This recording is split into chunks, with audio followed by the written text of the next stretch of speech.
and now perfected in my fighting Urukai.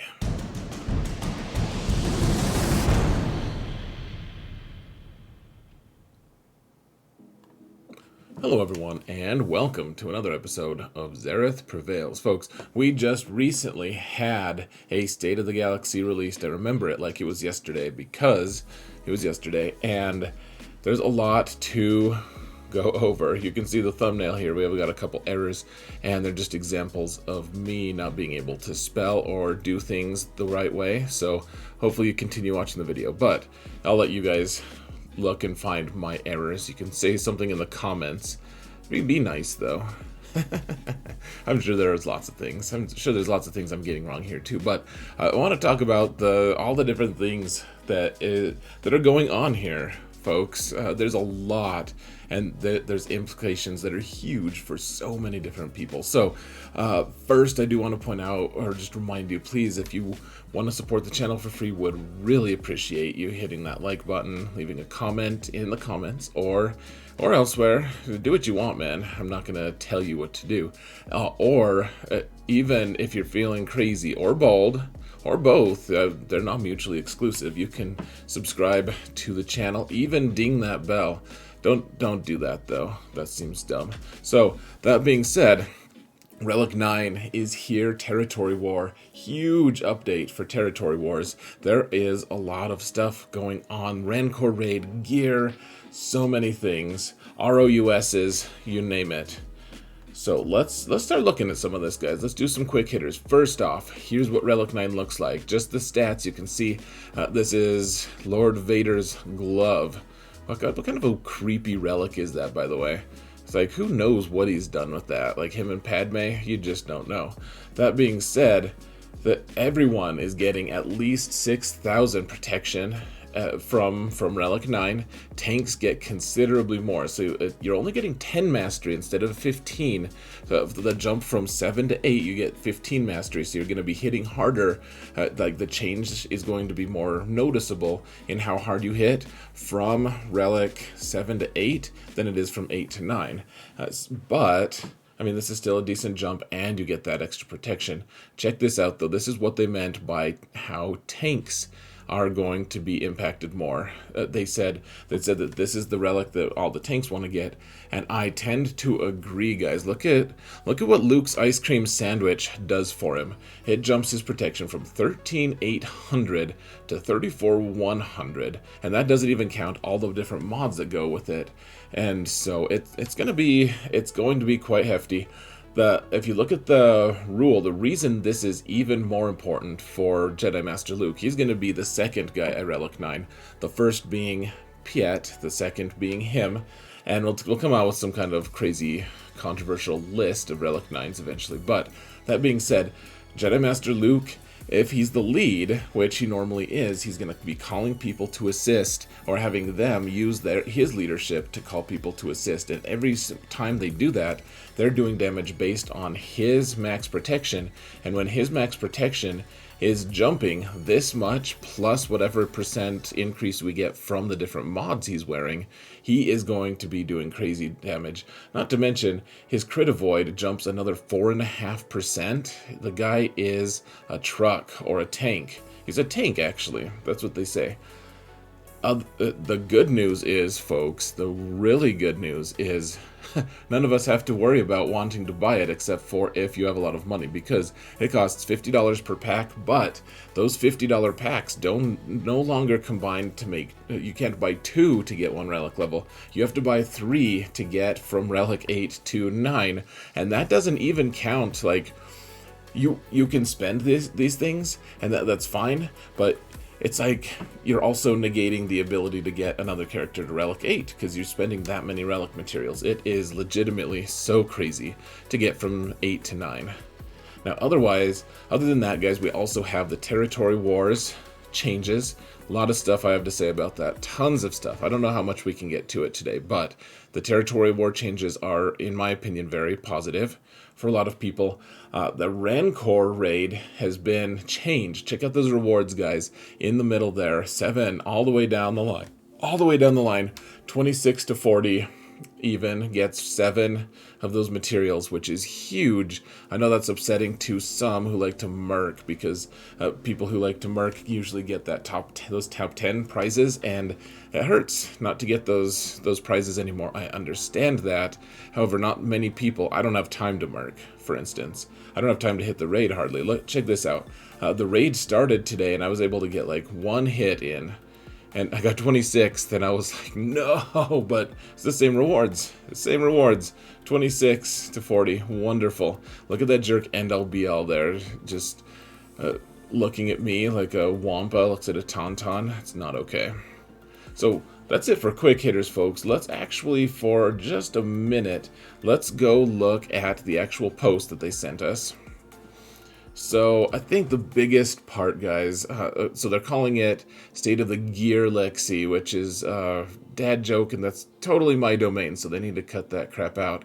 But that being said, we have Relic 9. Let's dive straight in. We've got territory war changes. The biggest thing here, guys, is we're getting all these territory wars. We're getting Relic 9 materials exclusively in territory wars, and the difference is so huge in when you win and when you lose. So you get it at the very top division with the huge guilds, Relic 9. You get 5 pieces of gear 9 if you win, 1 if you lose, etc. And then once you get down to like the 280 mil guilds, you don't even get any Relic 9. However, they are also expanding how many arrow mags you get. That is Relic 8 materials. And Relic 7 stuff, apparently you're getting some stuff if you win. So a huge emphasis on winning, which is something great I've always wanted to, ever since Territory Wars. Like, once you realize just how little you get and what a little difference it is for like winning versus losing in a territory war, it doesn't matter. Like, you can just lose. Now you need to win, and that's going to change the dynamics of guilds in a huge way. That's one of the things. That's why I wanted to talk about it. We might not have time today, though. We'll just see. But the other thing that I thought was really interesting was there's going to be more defenses required for the higher divisions. So we're not going to just have 25 in each zone with a maxed guild that joined. We're going to have more and more. So rewards are changing. Matchmaking, they say they're going to balance the matchmaking in territory wars. I have to wait and see. We'll find out. I feel skeptical like crazy because they've never been able to, but I hope they can. Here's Relic 9. That's great. So cool. Not really. I'm not really that excited about Relic 9. A little bit, but it's just going to be such a pain to get it, and it's going to really, that's going to be the headache, in my opinion. So, the multi-phase gear update, and this is huge, guys, and I'm not going to spend all the time going over this, but essentially what they're saying is, we're getting way more gear for all the things. We are getting catch-up mechanics. Remember how I made a video just recently saying, these are some things that I want from this game? Like, I said I want catching up mechanics, catch up mechanics, not necessarily mustard mechanics, just catch up. And I want it for new players to be able to eventually catch up to to actually be able to play some end game stuff with me. Like, it just sucks. My buddy Calvin Awesome is, maybe he's slowly closing in, but if I'm spending money and he's not going to get to where I'm at. Like, we're not going to be able to be in the same guild if we want to be. So it's kind of nice to get those catch-up mechanics going. We'll see. I don't have enough. There's a lot to unpack here. It looks very promising, however, folks. Now, let us look just a little bit at winners and losers. And so let's just get some B-reel footage here, and I'm just gonna. Okay, so winners here, guys, from this update. There's lots of winners, lots of losers. Jedi Master Luke, clearly he loves this thing.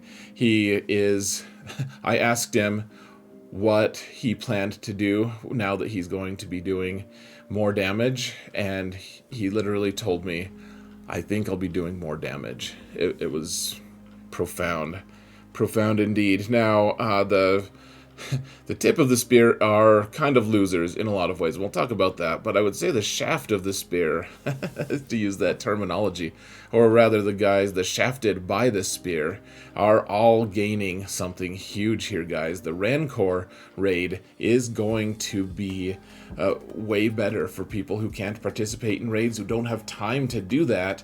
The only difference being, of course, that some people aren't going to be able to actually finish the raid anymore, which we'll get into that in just a minute. But I think that if your guild can already finish the raid, but you just can't participate as much, this is a wonderful change for you. That's for me. That's seriously what it is. Everyone who has in the past or has wanted to love the territory wars, that it's huge. This is huge. I've been wanting a reason to want to engage in territory wars. It's been a ridiculous, stupid joke for so long, because why should I spend time on territory wars when like they can't fix the matchmaking? We can't get a good match, and even if we do, it's so hard to organize and put all this effort in. I don't care if I get first or second. I just don't want to have to engage because it takes time. But this looks, if they're going to actually change things and they're going to help me engage, that is a huge win for me, in my opinion. Now, free to play, I think this is a wonderful change for free-to-play guys. I do think that with all of the gear that they're going to be dropping for us, like in all the different levels, I think that can only be positive. People who want to play free-to-play need those kind of things to be able to keep up a lot of times, and it's really nice to be able to, hey, Relic 9 costs a ludicrous amount of gear. I've thought that Relic 8 was too much, and Relic 7 was also too much. Like 7 now, it looks like a walk in the park. 9, the investment level to get there is crazy. Crumb was telling us during our interview of him a few months ago, he was saying, I wish I could just show you guys, like tell you guys what, how this was going to change things and how this was going to be different, and how like Gear 9 or Relic 9 will kind of just solve itself.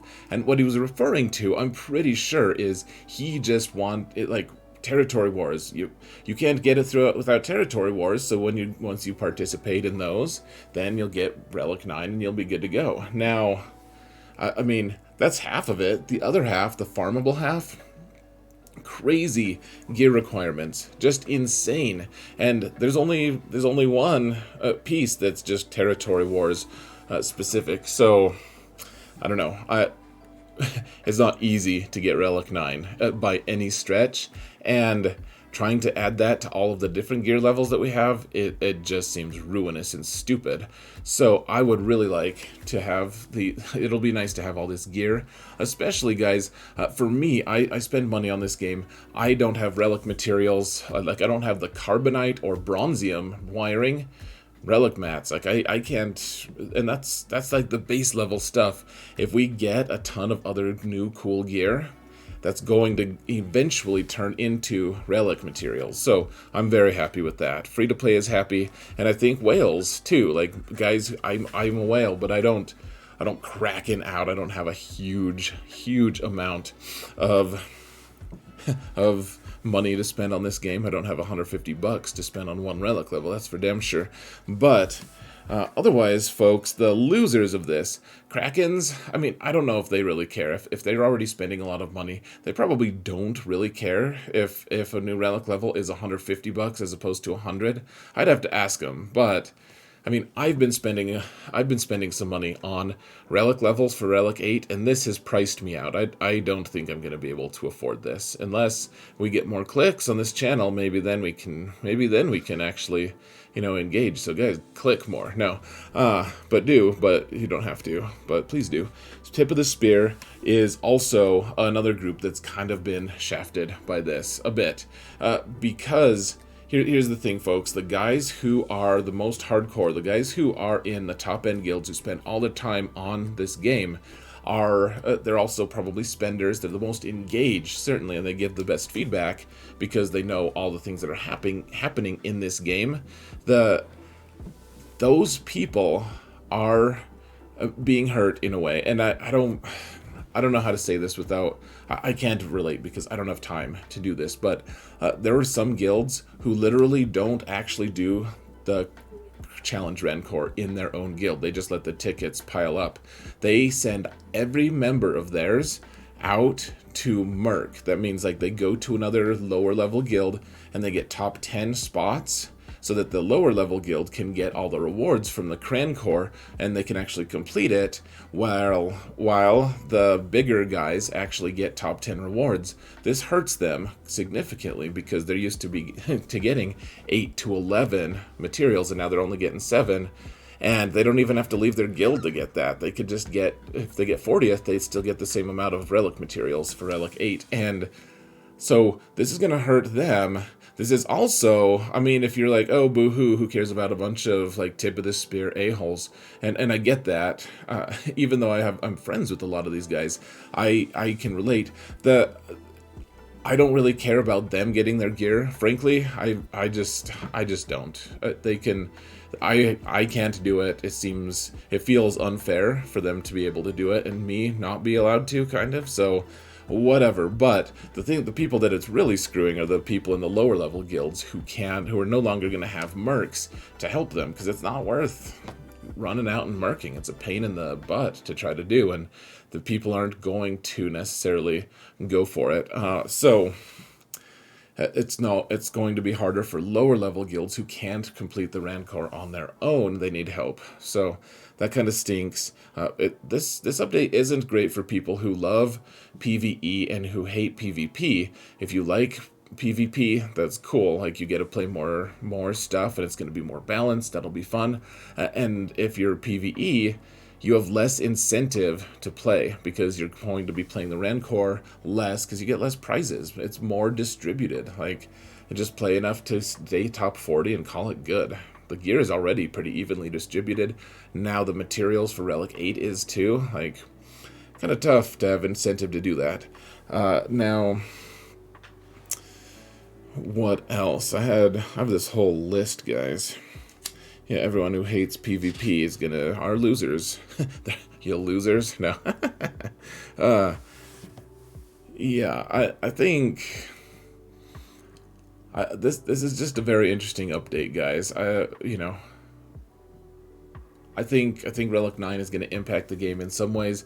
Tanks are going to be way tankier. I asked a tester what they thought of the protection changes, and they said that it impacts more than it looks like. So that should be pretty interesting. I am very interested to see what that ends up doing for the game. The impact. I know that certain characters are going to be my number one selection, and number two, there's going to be one character that's my number one selection. Surprise! But one thing I did want to point out too, guys, if you upgrade your if you already had General Kenobi and Jedi Knight Anakin Relic 8, which I did, and I only had Kenobi, but General Kenobi, if you boost him up, it's a notorious thing. The Negotiator's the same speed as Anakin's ship for no apparent reason. So there's always like this coin flip of who's going to go first, if they have the same gear level, relic level, all their mods and everything. And so I think it's going to be very interesting to, I'm sorry, I'm putting the cart before the horse. What they're doing with this, folks, what they're going to be changing is, and it's very interesting to me, so General Kenobi at Relic 9 boosts his ship by 2 speed. Jedi Knight Anakin at Relic 9, going from 8 to 9, boosts his ship by 3 speed. So they're going to suddenly, if you get him all the way up to 9, which I don't know if you want to do that now that that's not even the meta fleet, but if you do, you're going to have a significantly faster... you're going to have a clear-cut order of operations with your ships, and I don't know where that's going to go. So, lots and lots of stuff to cover, guys. I don't think we can talk too much more about Territory Wars. I'll try to get to you at some point. I'm considering creating something called the Prevail Cast, just doing like a 20-minute episode, like my own mini podcast that's just me and stuff. Let me know what you think in the comments. Would you like Would you like that? Would you listen to it if you think that that's dumb? I don't know. I've just been going back and forth. But that being said, folks, let me know what you think of this. Tell me how it's impacting you. Would love to hear it in the comments. Thank you all so much for watching. And remember that in all things, Zareth prevails.